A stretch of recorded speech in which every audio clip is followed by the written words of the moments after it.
All right, everybody, we got another very special guest for y'all. I want everybody to please welcome to the show, Mr. Alan Dunford. Welcome, Alan. Hey, that's me. Yeah, it's you, man. It is indeed. And Chris got the last name right. I was really worried about him. Really? What did you think it was going to be? I don't. He's. I just messed have a up history lot of fucking it up. So. Oh, really? Okay. Yeah. Oh, yeah. All right. Yeah. I don't know if he would have went Dunford or Dunford. Yes. Yeah. The German route. I don't know. It was pretty just Dunford. Yeah. But yeah, no. Hey, guys, I'm super excited to be here. I'm so happy you guys reached out. Yeah. This is awesome. Yeah, Thanks I'm super for excited. being here. I've been a fan of Horus for a while, so I'm excited to talk to you about it a little bit. And, Well, good. Fire away. Yeah. And I'm being initiated today because I was just checking it out this morning, and now I'm like, why haven't I read the first couple issues of this I was about to out you, Mike. I was about to say everyone we're shaming Mike today because I'm going to be that guest that's entitled. Why haven't you read any of my work? Now, I will tell you this. When we first started the podcast, I had no excuse. Now I could say we get so many books that we're just under piles of shit to read. Mm-hmm. But I will say, and I don't know if you've heard other interviews, but I will say this is actually a Kickstarter that I will read because I know out of all the interviews we do, we can't read everything, but this is actually, it looks like a pretty dope book. Well, thank you guys. I appreciate it. So we got to do the annoying thing. We got to put you through the gauntlet of giving us your origin story of how you got to writing comics and making these projects and all that fun stuff. So how did that start about for you? Yeah. So for me, I've always been a big fan of comic books. And they used to sell them all the time at Kroger. And I was raised by my grandparents. So every Sunday, that was our designated grocery shopping day, right? Mm-hmm. So we'd always go to Kroger because Kroger was the only place that carried the ice cream that my grandmother loved, right? So awesome. naturally we went there and I would pick up comic books. And I love telling this thing because to my horror, I don't want to go back and think about it. It's kind of like we all know, and we keep it in the back of our heads, Pokemon cards, right? Yeah. If we knew then what we know now, I had a first edition Charizard. I don't know where it is. Yeah. I had a Charizard deck, which meant I had 4 first edition Charizards. And where are they now, bud? Oh man, I know. Landfill somewhere. Even those booster packs, the booster packs go for like $500 now. Yeah, Not even the card. Yeah. And I'm a huge Magic the Gathering fan. Like I've told my wife, if our house catches on fire, I have a black binder down here that has beta dual lands in it. Oh yeah, grab that shit. You grab that. If we only get to pick, obviously, if all the humans and animals are safe, Right. There's we just can one only thing. grab one thing. You grab that binder and leave, right? Mm-hmm. That's it. But yeah, so the reason why I said all that is because, again, being raised by my grandparents, and I didn't know anything. Mm-hmm. To make sure that I didn't lose my comic books, we would 3-ring hole punch them and put them in a binder. Oh God. Obviously, I don't know where the binder is, and I'm really happy I don't, because if I did, and I did see something that was worth value, I don't know if I'd be mentally equipped to handle that. To handle that, yeah. Wow. Yeah. I just as a kid, it's like, man, that's a great idea because you'll never lose them. Yeah, it's like, hell yeah, dude, I'm never going to lose these. But then you think about it, like, again, you know then what you know now, right? Right. And you're just like, oh my God. Mm-hmm. My father always talks about how when he was a kid, they were reading comics all the time, and you read them, you threw them out or whatever. And we've gone through like comic buyer's guide a few times together, and I've showed him like, what about this one? And he's like, yeah, we read that one. I had that definitely, and I was like, only $500,000, it's fine. It's in the trash somewhere. Yeah. Yeah. Oh, that's great. So so you started collecting them, putting them in 3-hole punch binder. Yes, 100%. So, all right, so we have that part out of the way, right? Mm-hmm. And it's kind of crazy because like I didn't really like get too into comic books at that point in time. Like I liked, again, like I said, I liked reading them. I loved Batman, all that stuff, right? Like I kind of like the average thing, like the safe bet comic books, right? Because I didn't know a lot about them.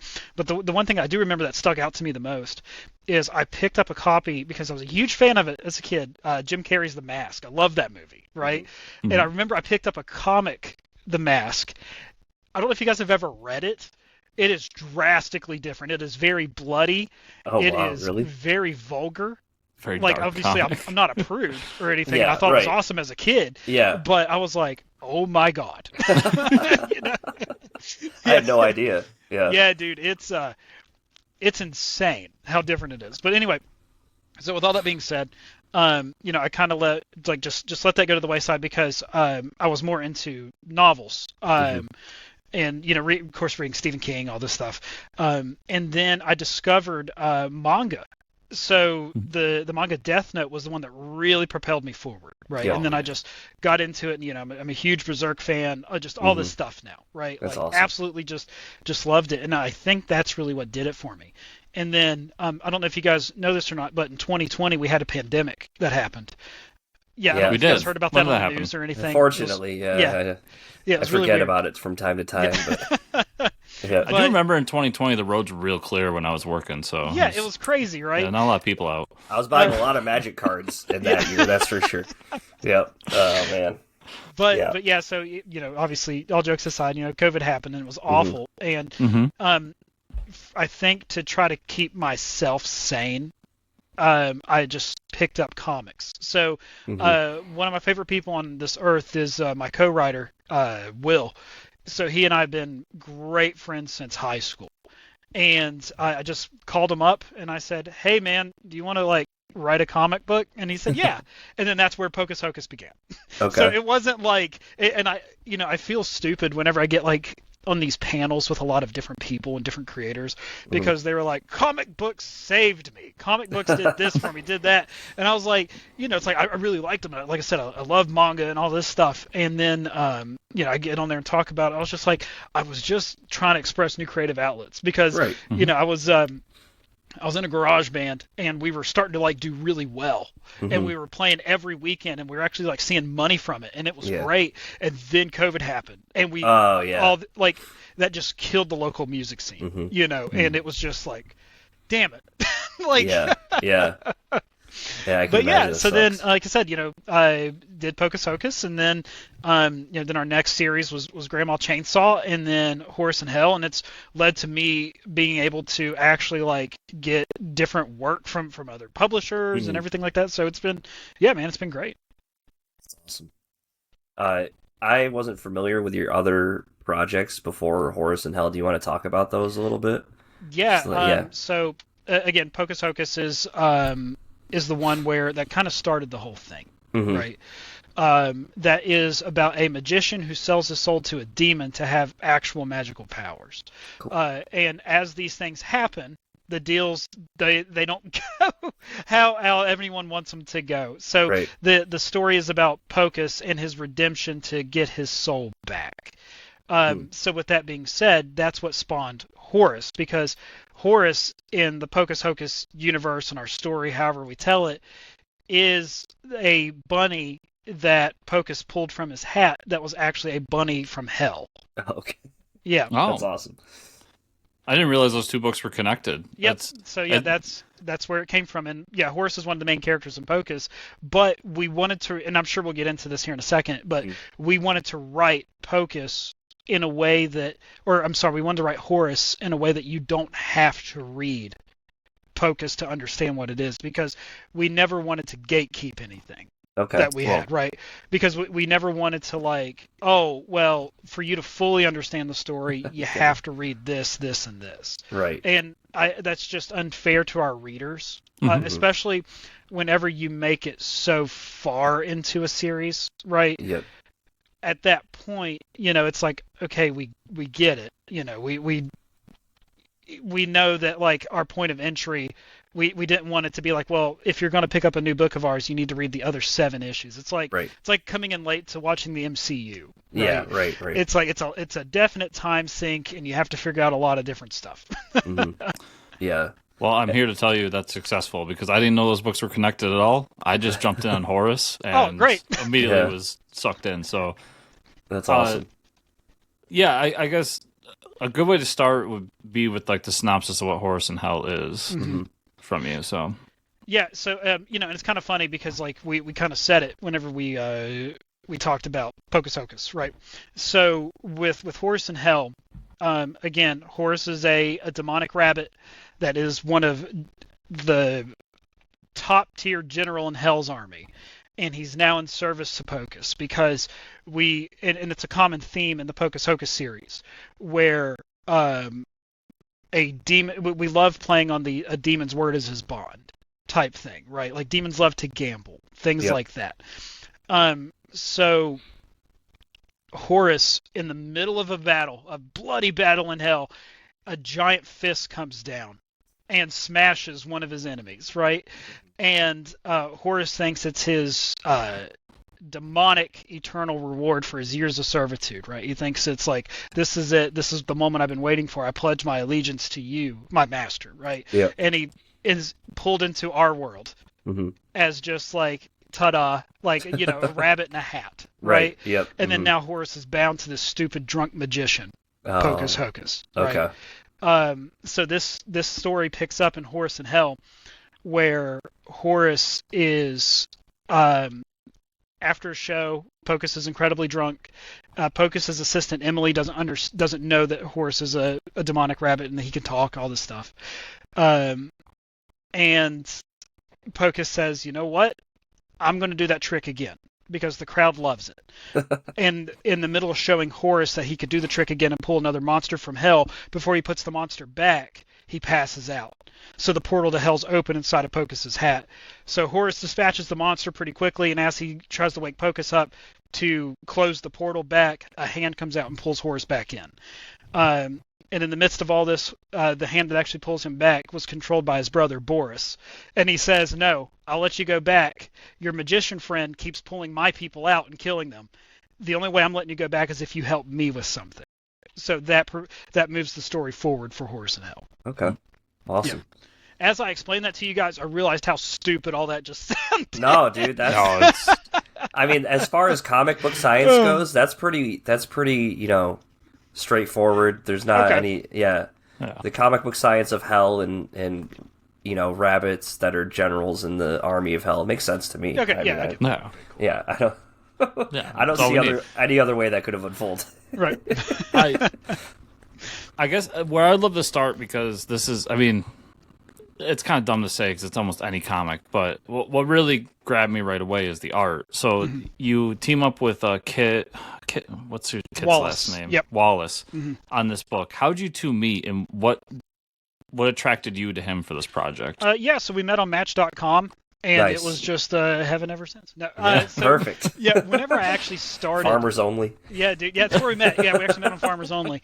I forgot. Damn. Yeah. No, so whenever I actually met Kit, and I like telling this story because Kit was one of the first people that actually ever gave me a shot working inside of this industry, or however you want to say it, because I didn't know anybody whenever I was scouting for cover artists. So, dude, hell, I didn't even know what I was doing yet, right? Trying to scout for cover artists, trying to do this, trying to do that, with Pocus Hocus issue 1, because that was, again, my first book.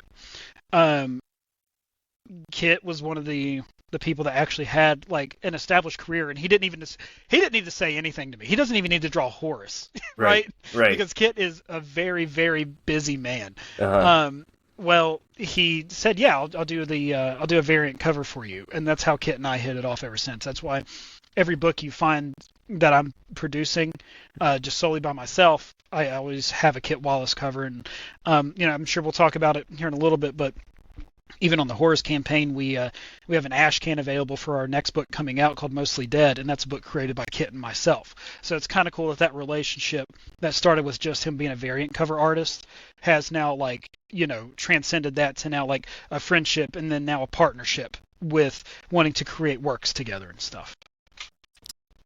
Yeah, and for me, his style is reminiscent of like a Scotty Young. Right, and I'm a huge fan of I Hate Fairyland. Yeah, right? And that's one of my favorite books too. So that's why when I saw this book immediately, and I think one of our former guests actually suggested it to me one time, but I saw it and I was like, this immediately is just visually right down my alley. And I read the synopsis, and that sunk me in further, so I gave it a shot.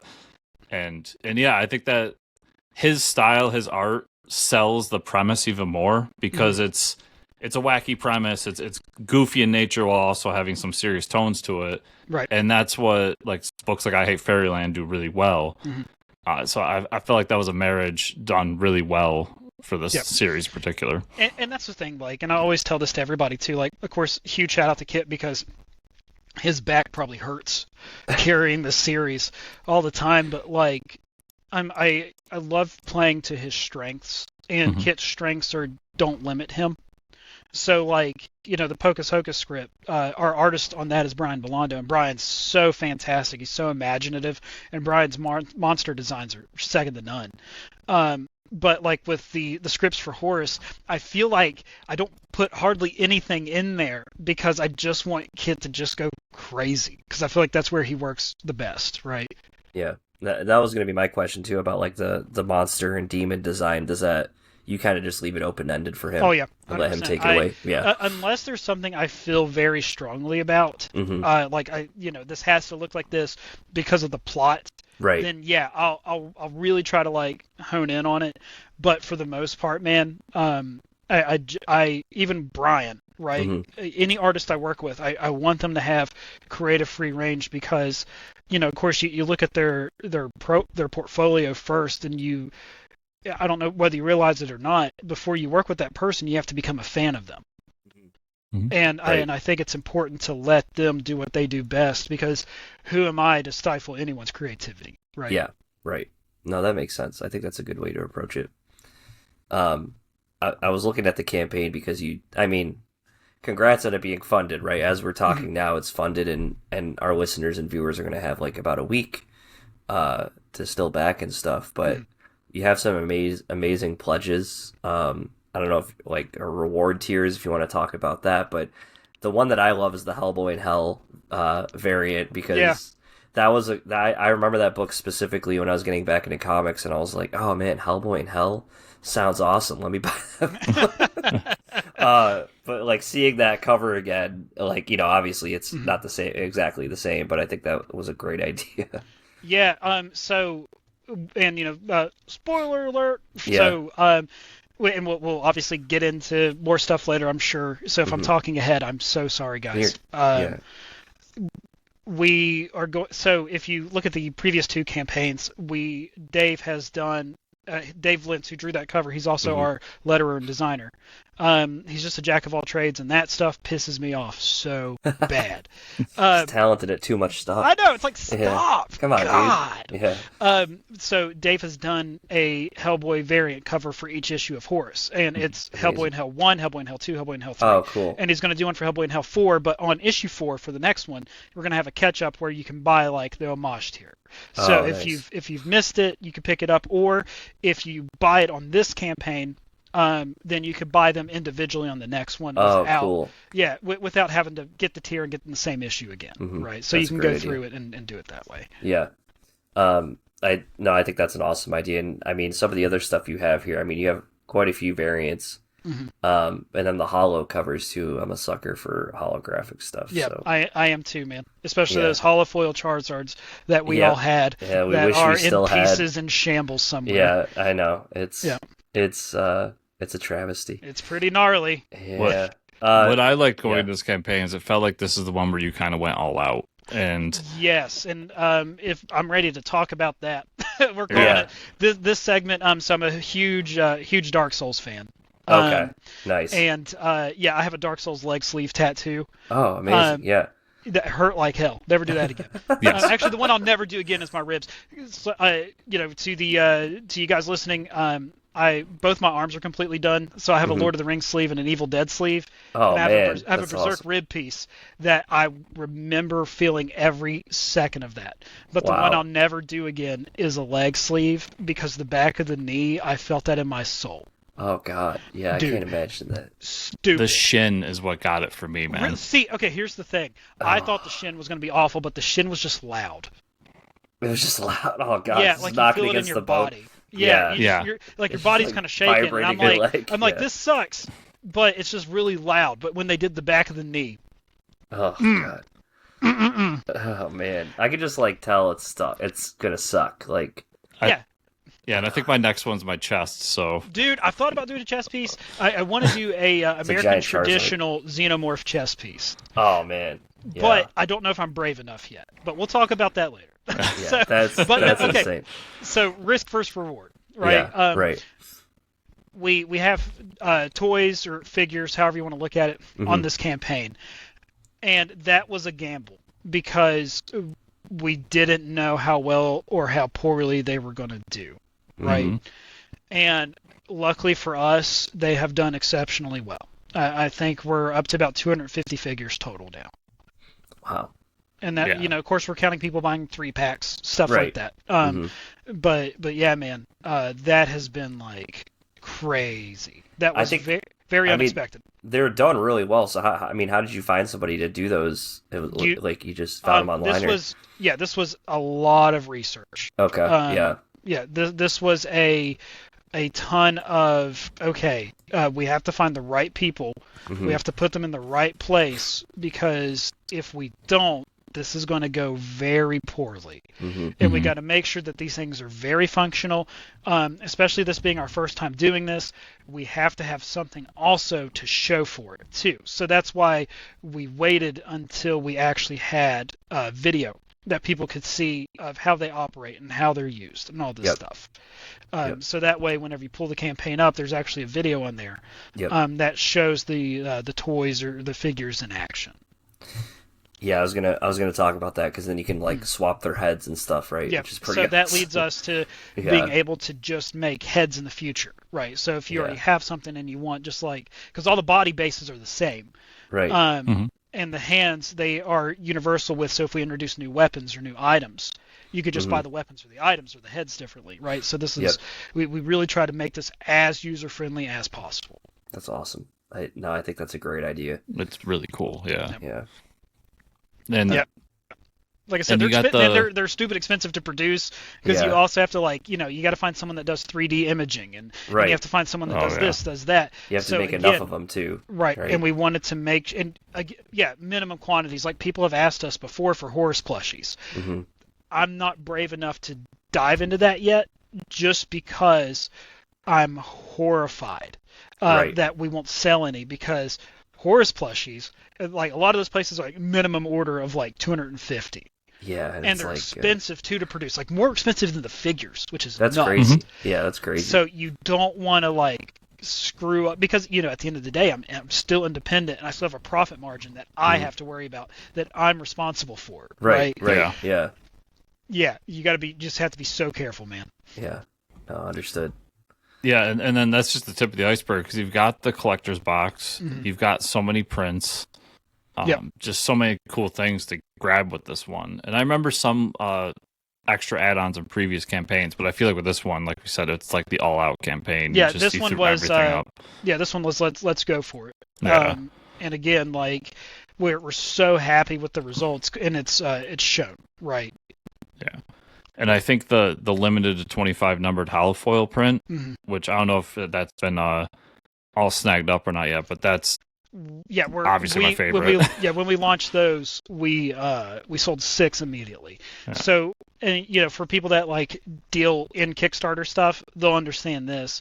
It's like the first like 3 days of a campaign, and then the last 48 hours of a campaign are insane because all the backers from all of your previous books and anything that anyone's ever backed from you before, whatever, they're all notified at the 48 hour mark, 24 hour mark, like 12-hour mark and 8-hour mark. It's something like that.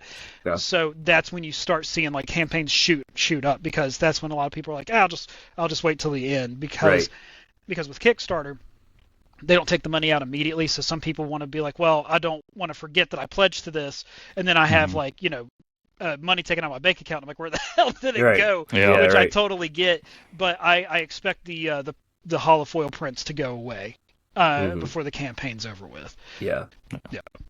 I'm sure, because that's a pretty reasonable price point you have stuff at too. I mean, the prices for everything look pretty reasonable to what we've seen in the past. I think, yeah. because we do talk a lot about different Kickstarters and things. Mhm. That holofoil cover is awesome too with the giant axe. I think that's really badass. Oh yeah, man. They listen, like the artists on this whole series and everyone that's helped us out with anything, they're all just been so spectacular, and I really couldn't ask for anything better. Yeah, it's So- insane. I mean, when I was looking through your previous campaigns earlier today, you have a decent following on Kickstarter. All your stuff funds at a pretty high rate and everything. But Horus has just knocked everything else out of the water. Yep. Did you expect that when you Hell made this? no, or... dude. Hell no. So like the problem is like, and this has been a point of frustration. So the issue where with Horus is like, so Pocus Hocus and even Grandma Chainsaw, like we sat down and we mapped everything out, and it's like even all the other books that I've been on too, like I sat down and I really think about it, right? And I'm like, okay, who, what, when, where, why? This is where we're going. This is what we're going to do. What's this character's emotions? Why does this character care about this? What about that? And then with Horus, I was like, let's just have fun. You know, if people pick it up, great. If it does okay, we'll write 4 issues of it. If it doesn't do well and falls on its face, we'll end issue 1 to where we can have 2 good issues and just be done with it, right? At least tell something. Mhm. And then issue 1 popped off, and of course I'm happy it happened, but it's also like you didn't expect it, and it's just like but we didn't put we still put effort into our works, of course, but it's just like this one was just wax compared to the other one. Right. Yeah, It's funny how that works, man. Yeah. But, you know, and of course, you know, we've absolutely just fallen in love with the series anyway, you know, because we put everything into it that we have anyway. So it's just, yeah, I mean, obviously I joke a lot, but no, it's been a very surreal experience, and you know, we never take that for granted too. So you're only as good as your last campaign, and like, you know, all these books they're so unpredictable with how they're going to perform, who they're going to appeal to, right? Like all this stuff. So like I said, we never ever want to take anything for granted. So we're just so happy that everyone keeps showing up for this stuff. It's surreal. It really is. I would love to talk a little about your stretch goals here, because you've obviously, like we just talked about, the campaign's done really well. Yeah. And you've got a lot of cool stretch goals. You're about to hit the $15,000 mark. Yeah. So what's the mystery, Alan? Yeah. Give us the mystery. Okay, I'll go and tell you guys. I'm not here. So there's a, you know, we were just making this up as we went, because I didn't expect it to make this much money, right? Mm-hmm. Our biggest campaign was Horus 1, and it did like a little over $10,000. And Horus 2 did a little under $10,000. We were like $9,000, like $700 or something like that, right? And this one, we hit $10,000 in 2 days. So we were like, oh my God. Yeah, right. Like, we were still developing this stuff, and it's like, we'll launch without stretch goals. That's fine, right? Mm-hmm. So the last stretch goal is going to be another Magic the Gathering inspired card. So we've done those nice. on all of our campaigns, and it's going to be with one of the new characters that we introduced in this issue. That's an awesome idea. Yep. Yeah, because I saw you guys already had one of those cards for the first stretch goal, right? Mm-hmm. Yeah, we've done it for each issue of Horus, so we're just continuing it on with this. That's awesome.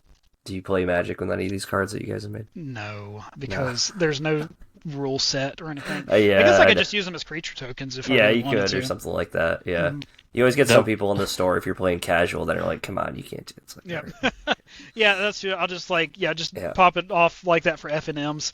yeah, Yeah. and see how people react. They'll probably won't like it. But that's... That would be funny, Mike, if you just like walked into the next tournament you went to and just dropped that down. I play just Commander now. I'm a pretty casual player. I'll play at the shop once a week, and some of the proxies and shit. People, I mean, one of my friends uses Pokemon cards as tokens and shit like that. It gets pretty casual. And then there's somebody be like, well, this is a deck I made that's completely printed, and it's like a $20,000 deck, and you're like, okay, well, all of these are proxies. It's like, okay, well, you got to have a few real turns. Yeah, Like, yeah. It's like, come on. please, Yeah, please. Like, I don't want to lose this deck in 2 turns. Like, come on, Yeah. guys. Yeah. Yeah. Well, God, we could talk about Magic forever. I know. Yeah. I used to do the competitive circuit. The best I ever did was cool. 6-1 at a Star City. Oh, damn, nice. And that was the most stressful tournament of my life. I can imagine. Yeah. I never want to put myself through that. Like, I think I aged myself like 5 years in that tournament. Yeah, that's that can get pretty intense, I'm sure. Yeah, 100%. Yeah, that's you put that life behind you. And I've turned a new leaf, dude. Yeah. What's more stressful, running Kickstarter campaigns or running a pro circuit? Pro circuit. Okay. Without a doubt. Right. Like, yeah, the Kickstarter campaigns are nerve-wracking in their own right. Yeah. But, dude, there's nothing like just sitting there, just leaving everything up to chance. Right? Yeah, that's true. Right. That's the worst. Yeah. Is you just have to sit there and just hope you draw well. Yeah, that's the one thing about that game is like there is still the aspect of chance, and it's like and it is real. Yeah, I can imagine. Yeah, for sure. Yeah, like I said, we could talk about Magic, we could talk about Dark Souls and Evil Dead probably for the rest of the episode. But no, I thought it was a cool idea that you had those trading cards and that you've done them in the previous campaigns. And I mean, before we wrap up today, we haven't really. We talked about the Horus the character in general, but like, what are you doing with the character in issue 3? I know there's some preview pages up for people that are interested listening right now, but you know, what are you doing with Horus in this issue, and you know, where do we expect to see him after that? Just it's going to go for 4 issues total, right? So well, it's like, so there's a yes and no to that, right? Okay. So with Horus, what we're obviously doing is we're just progressing the heist story that we kind of have going on for this one, because his brother Boris is a mercenary. So we're just finally, we're going to get to a place where we've kind of hinted at where we've been getting to, and it's all going to come to a head in the next issue, which is awesome. Okay. But where Horus goes after this, right? So we're having so much fun with it, and honestly, the reception's still just been so killer, that we're really being inspired by the Divine Comedy for this.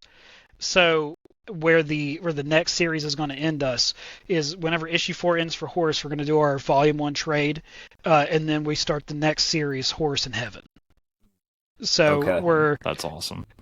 We've talked a lot about it, and we think we have a pretty good idea for what we would like to see, but not so much even just us, for what we could pay respects to the fans for, because Horus in Heaven is going to be it's going to be nuts. I can imagine that's going to be pretty awesome. And then I would like to give you just a few minutes to talk about Mostly Dead, because that's what's you have it as coming soon. So what's that book going to be about, and when can people expect to see that too? Yeah, so Mostly Dead it follows the story, and we have a really cool trailer on the campaign for Mostly Dead. If the readers haven't had it, or your listeners haven't had a chance to check that out either, please watch it, because I spent way too much money on it. So it would make me feel better. So Mostly Dead follows the story of a young boy named Nate, who his parents die in a car crash, and he doesn't have any relatives, so he just goes to an orphanage. He becomes a ward of the state, pretty much. And while he's in that orphanage, he keeps hearing these whispers. And in the catacombs of the orphanage, he finds the Book of the Dead, and he finds out he can bring his parents back to life using it.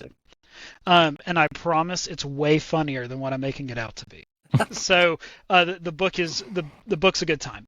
And Mostly Dead's a 4-issue mini. We're not going to have Mostly Dead in Heaven, so it's just it's 100% Mostly Dead is a 4-issue mini. It's done after this. But how I know that it's I don't want to use the word good, but how I know that it's acceptable is Kit approved it. Okay. And wanted to work on it, right? So yeah, that's your go. Know. Yeah, that's your green light, right? Right, that's my green light. That's like, okay, cool. It's a good idea. Sick. Yeah. So, Kit wants to work on it. We're doing it. Yeah, and it's a partnership working on it. So it's like, okay, cool. You believe in it. Let's go. Right. Awesome. And we already have variant covers ready for that one. All the stuff ready to go. So cool. Yeah, man, we're excited. And when can we expect that? Do you have a timeline for that one? Or so we were thinking, we were trying to, like, we were honestly waiting to see how the Ash Can did, because we're using the money that we collect from the Ash Can to put that back into the book, obviously, because Yep. we still have to pay for coloring, lettering, and cover art or stuff like that. So I would say comfortably, hopefully June.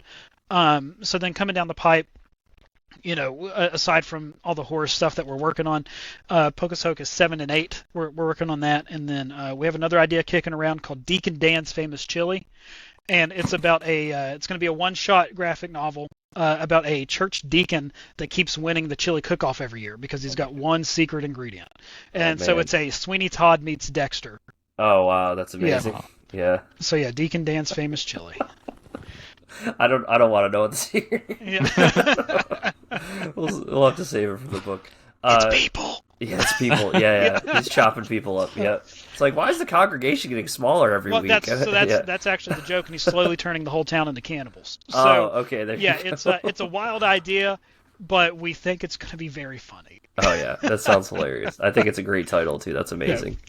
Yeah. I mean, I'm super excited for all these projects. But Horus in Hell, number 3 looks great. The covers look amazing. The art looks amazing.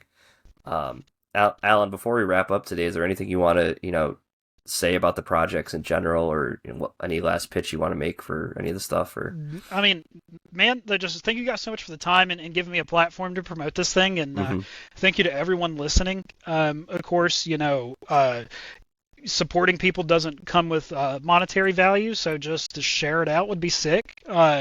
Or just give us a follow on the campaign, because following us on Kickstarter is the best way to do everything. But no, we just appreciate the opportunity to be doing this, and I always say this, it's crazy that one day maybe this hobby can turn into like a full-fledged career. Right? That'd be awesome. Yeah. I mean, you have almost 300 backers now, so you have a little bit of a fan base there, I would say, right? And that's the thing too. Obviously, never take anything for granted. Yeah. And it's just crazy that these people just keep showing up every issue. So just thank you guys for everything. Yeah. And for listeners, viewers from our show, if you want to send them to a social media or website, where do you want to send them to? You guys so the best way to do this, just follow us on Kickstarter. It's Alan and Will on there, or just search up. I don't think anyone's stupid enough to name any of their books Horus in Hell or Grandma Chainsaw. So just search that. You can find us pretty easy. Okay. And then our newsletter is just thetophatstudios.substack.com. Okay. We promise we won't blow your email up with stuff. We release it as we feel like we need to. Nice. Understood. Yeah. And to all the people out there watching or listening, you know the drill. Down in the show notes below, I'll have links to most importantly, the Kickstarter, but also to the Substack and all of Alan's social media as well. So, Alan, it's been a pleasure talking to you, man. Really looking forward to Horus in Hell 3, all the other stuff we talked about. So, best of luck with the rest of the campaign, man. Again, thank you guys so much. I can't wait.